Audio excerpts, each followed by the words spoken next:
नमस्कार मित्रों, मैं पंडित जितेंद्र कुमार शर्मा हमारे यूट्यूब चैनल में आपका स्वागत करता हूँ। आप सबको ये तो मालूम है कि अभी श्राद्ध पक्ष चल रहे हैं और हमारे सनातन हिंदू धर्म में श्राद्ध पक्ष का विशेष महत्व है। सनातन धर्म में श्राद्ध पक्ष, पितृपक्ष में अपने पितरों को विशेष याद किया जाता है और उनकी आत्मा की शांति के लिए कई प्रकार के वैदिक अनुष्ठान किया जाता है। बहुत कम लोग इस कथा को जानते हैं कि पितृपक्ष में दान पुण्य क्यों किया जाता है।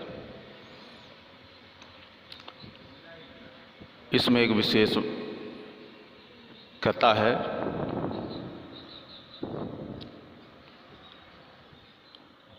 आइए उस कथा को प्रारंभ करते हैं।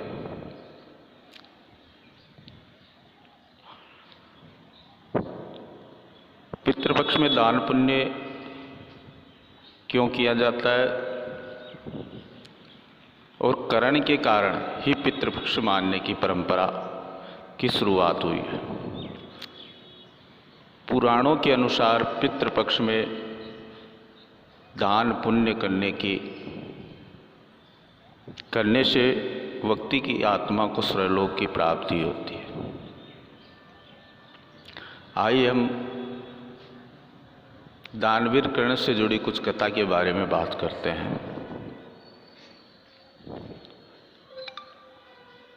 दानवीर कर्ण के बारे में सभी जानते हैं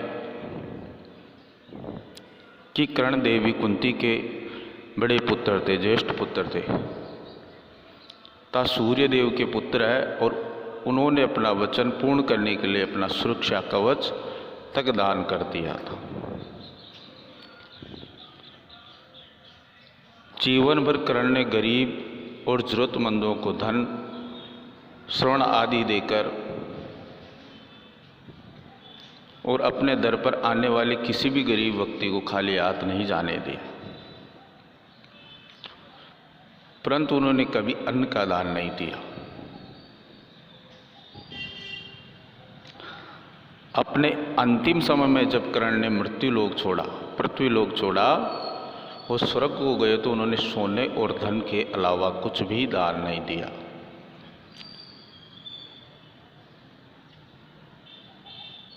जब कर्ण इंद्रदेव से इसका कारण पूछा तो इंद्रदेव ने बताया कि उन्होंने जीवन भर केवल धन और सोने का दान किया है, पितरों की शांति के लिए कभी भी अन्न का दान नहीं दिया, इसीलिए उन्हें अन्न नहीं दिया गया। देवराज इंद्र की बातें सुन सूर्यपुत्र कर्ण ने देवराज से कहा, मुझे अनुदान के महत्व की जानकारी दीजिए। अन्नदान की महत्व की जानकारी आप मुझे बताइए और अपनी गलती का एहसास होने पर अपनी भूल सुधारने के लिए कुछ दिन मुझे पृथ्वी पर जाने का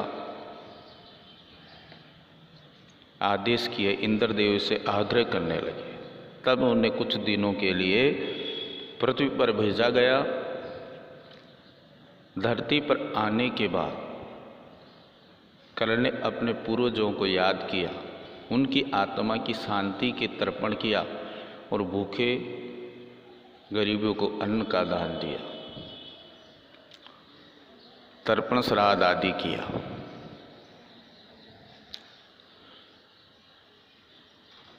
फिर 16 दिनों के बाद कर्ण फिर स्वर्गलोक चले गए। तभी से 16 दिन का पितृपक्ष मनाने की परंपरा चली आ रही